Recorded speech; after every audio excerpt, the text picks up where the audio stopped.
Olá pessoal, seja bem-vindo, seja bem-vinda à nossa aula número 7 do projeto História com o Professor Marcelo.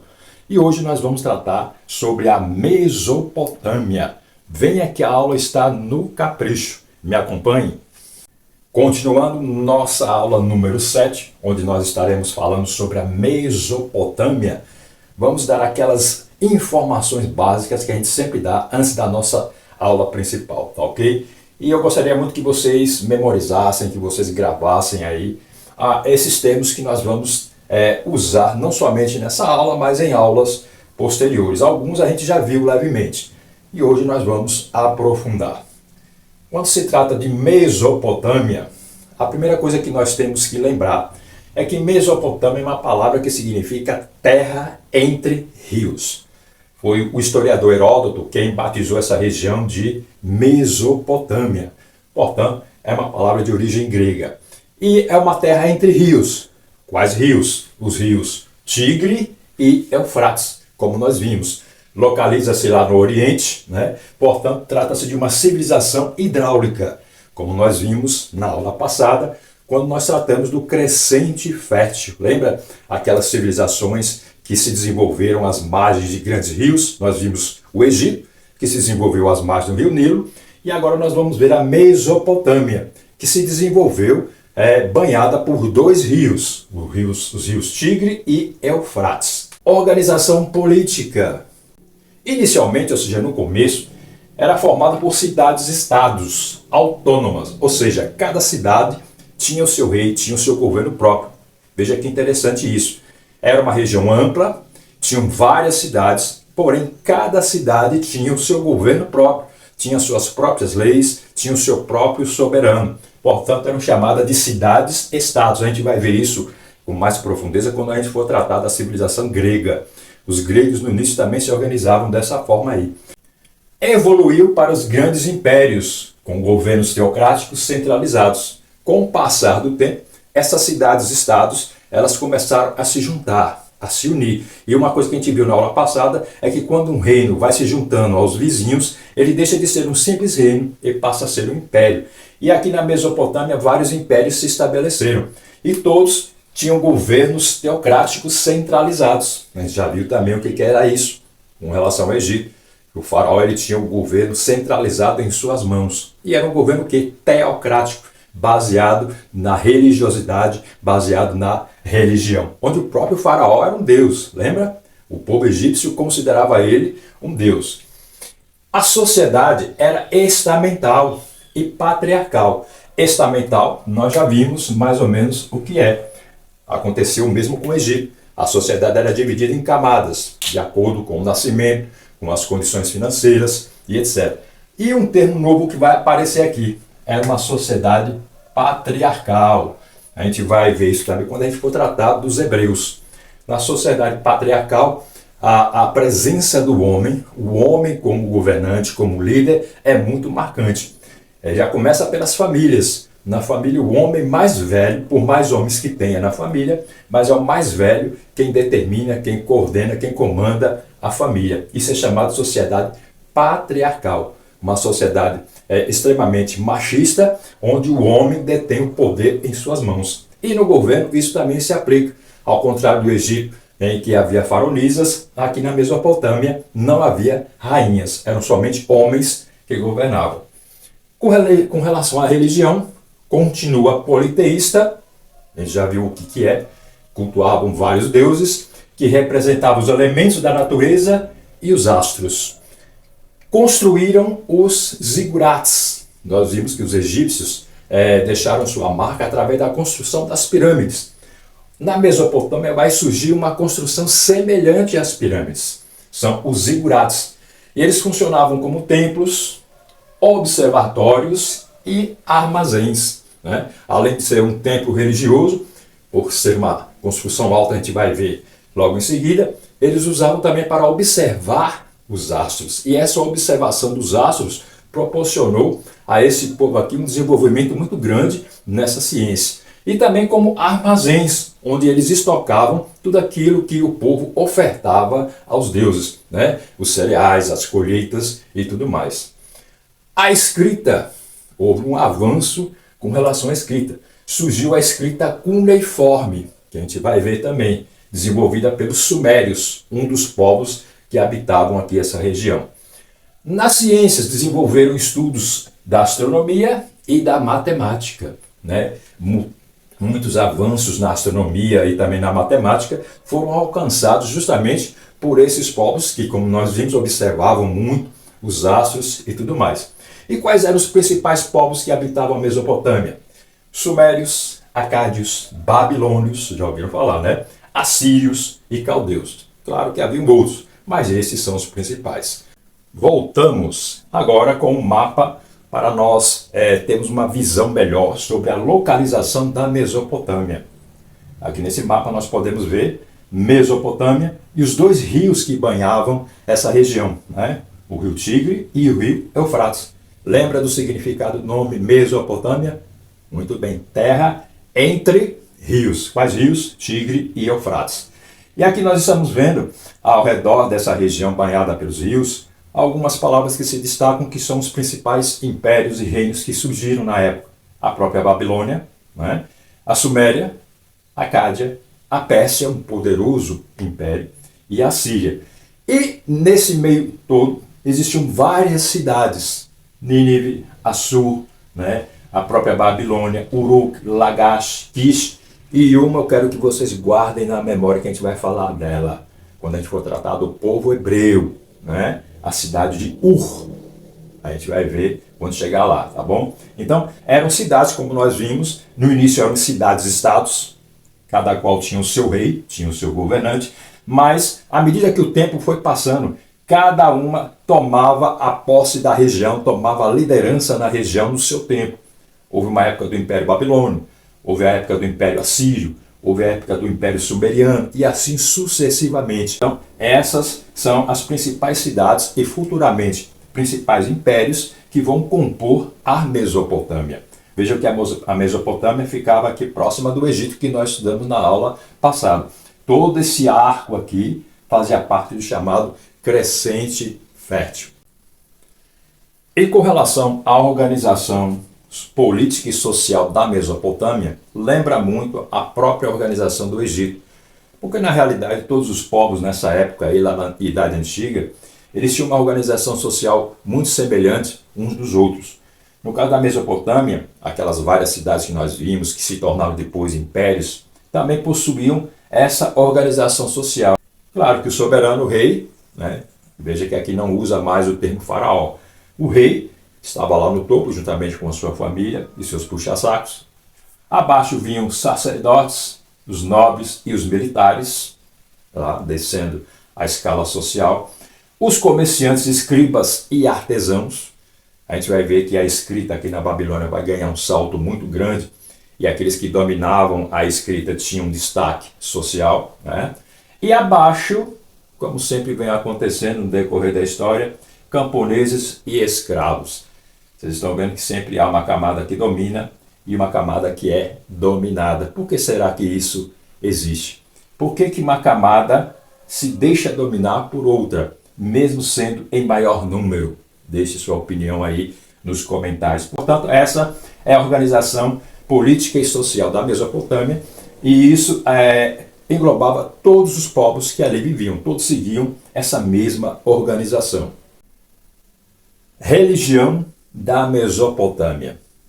Todos os povos, em maior ou menor escala, possuem a sua religiosidade. Aquela curiosidade a respeito das coisas que cercam os povos, os elementos da natureza, as ações da natureza, tudo isso atiçou muito a curiosidade do ser humano. E como eu disse em aulas passadas, aquilo que o ser humano não conseguia explicar, ele colocava ali a religião, o mistério da religião, a questão dos deuses e tudo mais. E o grupo que controlava tudo isso, os sacerdotes, conseguiu manipular a população a seu favor. E nós temos aqui a religião na Mesopotâmia, né? A religião era politeísta, como nós vimos há pouco instante. Os principais deuses, Marduk, Ishtar, Ea, Anu, Sin e vários outros, porque para cada elemento da natureza tinha um deus, para cada coisa que ocorria ao seu redor que eles não compreendiam, para a guerra, para a fome e etc., tinha um deus. O próprio rio Nilo, lembra? Lá no Egito, era um deus, entendeu? Os deuses possuíam forma antropomórfica. Antropo, que nós vimos que significa homem, mórfica, forma. A representatividade dos deuses, a apresentação dos deuses na Mesopotâmia tinha forma humana. Daí o termo antropomórfica.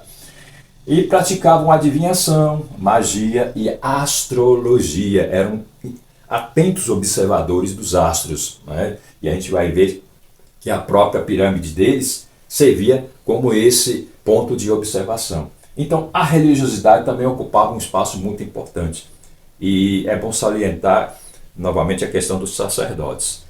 Eles tinham um papel muito importante. Por isso que eles eram muito, como é que se diz, protegidos pelos reis, abraçados pelos reis, porque eram sacerdotes que estavam entre os reis e a população, entre os deuses e a população. Eram eles que controlavam, por exemplo, as oferendas que estocavam lá no zigurate, a pirâmide da Mesopotâmia. Eles tinham muito poder, tanto político quanto social, e também financeiro. Então os sacerdotes usavam a ignorância das pessoas, presta atenção nisso daí, usavam a ignorância das pessoas a seu favor, porque eles se diziam representantes e intermediários dos deuses. É bom lembrar disso daí. E aqui nós temos o zigurate, a construção principal da Mesopotâmia, principalmente entre os babilônios. Veja que ela lembra um pouco as pirâmides egípcias. A diferença é que aqui no zigurate nós vemos como se fossem degraus. E nesses degraus eles utilizavam para praticar algumas atividades. Temos aqui jardins, daí surgiu o famoso jardim suspenso da Babilônia. Já ouviu falar? Se não, vejam aí no Google, né? Que é uma das 7 maravilhas do mundo antigo, os jardins suspensos da Babilônia. Vejam que o zigurate era uma construção imponente, imensa, e aí a gente começa a deduzir que foram utilizadas muitas pessoas para construir essas pirâmides aqui. E nós vimos que ela tinha funções. Ela era também templo, era observatório astronômico. Vocês podem observar que aqui no topo há uma construção, bem no alto, e aqui ficavam os astrólogos, os astrônomos que observavam os astros. Daí os babilônios principalmente tiveram um grande desenvolvimento na astrologia. Eles dividiram o dia em 24 horas, o ano em 300 e tantos dias. Por quê? Porque eles observavam o movimento dos astros, e o zigurate também servia, tá, para esse fim. E era aqui também que era armazenado todas as oferendas que a população ofertava aos deuses, que era recebido por quem? Pelos sacerdotes. Então, era uma construção muito imponente que rivalizava, vamos assim dizer, com as pirâmides egípcias, com o nome de zigurate. Na Mesopotâmia, surgiu também um dos primeiros sistemas de escrita simplificado. Era chamada escrita cuneiforme. Por que esse nome? Se você observar direitinho, se você fizer uma pesquisa mais aguçada, vocês podem observar que, vamos assim dizer, as letras deles eram semelhantes à cunha. Quem trabalha na roça ou quem trabalha com enxada em outras circunstâncias, sabe, por exemplo, que existe a cunha, que é um instrumentozinho de madeira, feito de madeira, com forma triangular, que é colocado no cabo da enxada para a enxada, o cabo se abrir e se encaixar na enxada. Isso é chamado de cunha. E a escrita, aqui no caso, ela recebeu também esse nome porque ela tem formato de pequenas cunhas. Eram feitas não em papel, porque quem tem o domínio do papel eram quem? Os egípcios, com o papiro. Aqui eles escreviam em tabuinhas de barro, de argila, bem molinha, e com estiletes, e a ponta do estilete tinha essa forma triangular, então eles iam colocando na posição que eles queriam, na argila ainda mole, escreviam nessas linhas horizontais e depois colocavam para secar, ou então no forno, cozinhava lá, vamos dizer assim, o papel deles. Então eram tábuas de barro, tabuinhas de barro, e os sumérios foi o povo que desenvolveu esse sistema de escrita, porque eles precisavam muito se comunicar, o comércio estava ganhando uma intensificação muito grande, então para registrar as atividades comerciais e as coisas do dia a dia, a questão da religiosidade precisava dos seus registros, então eles desenvolveram um sistema de escrita mais simplificado. que foi chamada de escrita cuneiforme.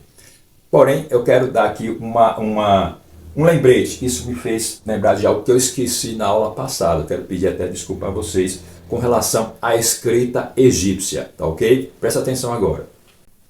Com relação à escrita egípcia, né, haviam 3 tipos de escritas no Egito Antigo. A escrita hieroglífica, escrita hierática e escrita demótica. Por isso que durante muito tempo os registros egípcios que foram encontrados nas tumbas dos faraós, lá nas pirâmides, em outros lugares, ficou muito tempo sem ser decifrado, porque era uma escrita muito complexa. A gente vai ver mais tarde quem foi o cara responsável pela decifração dessa escrita. E haviam 3 sistemas de escrita. A escrita hieroglífica era a mais complexa e era usada pelos sacerdotes para escrever os textos religiosos. Existia a escrita demótica, demo, não é o capeta, viu? Demo aqui significa povo, é uma escrita mais simples, mais popular. E entre uma e outra existia a escrita hierática, eram os registros mais oficiais. Então o que acontece? Havia 3 tipos de escrita no Egito Antigo. Por isso que demorou-se muito tempo para decifrar tudo o que nós sabemos hoje a respeito do Egito Antigo. Porque era uma escrita muito complexa, muito sofisticada e poucas pessoas, chamados escribas, tinham domínio sobre esse sistema de escrita que aqui está.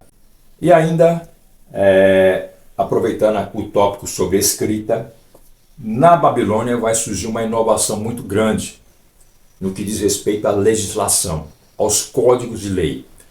Porque até então as leis eram orais, não havia lei escrita, eram orais. As pessoas tinham que memorizar todas as leis e costumes daquele povo. E na hora de um julgamento, às vezes acontecia do camarada que estava ali acusando inventar uma lei ali na hora. Até que um rei da Babilônia, chamado de Hammurabi, ele resolveu fazer algo muito interessante, uma ideia brilhante para a época, uma inovação muito grande. Ele reuniu todos os costumes, todas as leis da época e mandou registrar por escrito. Surgiu então o Código de Hammurabi. Esse Código de Hammurabi era baseado na Lei do Talião. O que dizia a Lei do Talião? Simplificando, já deve ter ouvido falar sobre esse ditado. Olho por olho, isso, muito bem, dente por dente. Ou seja, a pessoa que cometia um crime, ela era punida na mesma proporção do crime que cometeu. Se um pedreiro, por exemplo, construindo uma casa e de repente aquela casa caísse em cima da família e o filho daquela família morresse, o filho do pedreiro também tinha que ser morto, ou alguém mais próximo a ele. Então, o crime, a pena do crime era proporcional, igual ao crime cometido. Então é a chamada Lei do Talião que deu origem ao Código de Hammurabi. Então Hammurabi ele registrou tudo isso por escrito, aproveitou a escrita cuneiforme, que já havia, como nós vimos, e mandou registrar todas as leis para que não houvesse discrepância na hora de interpretar as leis. Bom, pessoal, estamos chegando ao finalzinho da nossa aula número 7. Espero que vocês tenham gostado. Deixe seus comentários aí. O que você está achando do projeto História com o Professor Marcelo? Se você ainda não se inscreveu, se inscreva, deixe seu comentário, assista sempre do começo ao final das nossas aulas, compartilhe, deixe suas opiniões, suas críticas, sugestões. O espaço é seu, tá bom? Se você ainda não se inscreveu, se inscreva. E como eu sempre tenho feito, quero deixar para vocês uma frase para a nossa reflexão. E a frase da aula de hoje é de Gabriel Garcia Marques. Veja o que ele escreveu. Reflitam e deixe aí também o seu comentário, se você concorda ou não. Não é verdade que as pessoas param de perseguir os sonhos porque envelhecem. Elas envelhecem porque param de perseguir os sonhos. Interessante isso, né? Você concorda? Deixe seu comentário. Agradeço por ter assistido até agora e continue conosco, tá bom? Até a próxima.